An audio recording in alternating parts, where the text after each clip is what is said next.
2 Corinthians chapter 5 and verse 7. Stay with us as we explore this powerful message. Don't forget to like, share, and subscribe for more inspiring content.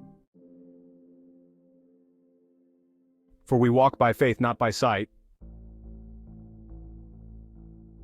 How many of you are walking by sight? No wonder you're messing up in sin. No wonder you're backsliding your Christian life. No wonder you think the world is more appealing than the Lord. I notice these two things are the number one thing why people fall into sin. The number one thing is why people don't serve the Lord.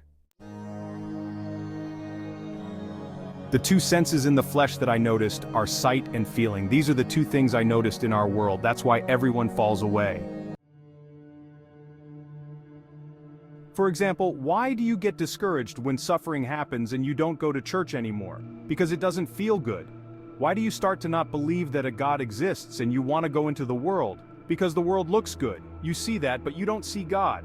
Why do people care more about worldly possessions than heavenly rewards? Because you can't see heaven, you only see the world. These are the two things people fall into. You know what?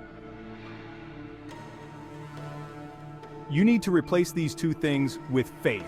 It is extremely important because faith is believing in something that you can't see. Faith is serving God no matter how bad it feels. Walking by faith means living in a way that reflects trust in God's promises, even when they are not immediately apparent or visible. It is an acknowledgement that the physical world is not the ultimate reality. Rather, there is a deeper spiritual truth that guides and sustains the believer. Faith here is not blind. It is informed by the knowledge of God's character and His past faithfulness. It is a conviction that God is who He says He is, and that He will fulfill His promises even when circumstances suggest otherwise. This verse contrasts two modes of living, walking by sight and walking by faith. Walking by sight refers to a life dictated by what is seen, felt, and experienced through the senses. It is a life governed by the physical and material world where decisions are made based on immediate circumstances and visible outcomes. However, Paul encourages believers to transcend this mode of living. Walking by faith, on the other hand, involves a reliance on God's guidance, even when the path ahead is unclear or fraught with uncertainty. 2 Corinthians 5:7 is a call to a life of deep trust in God.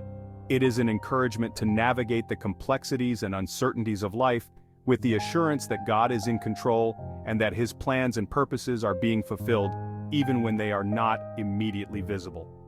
Walking by faith is the hallmark of the Christian life, a journey that requires trust in the unseen but ever-present God.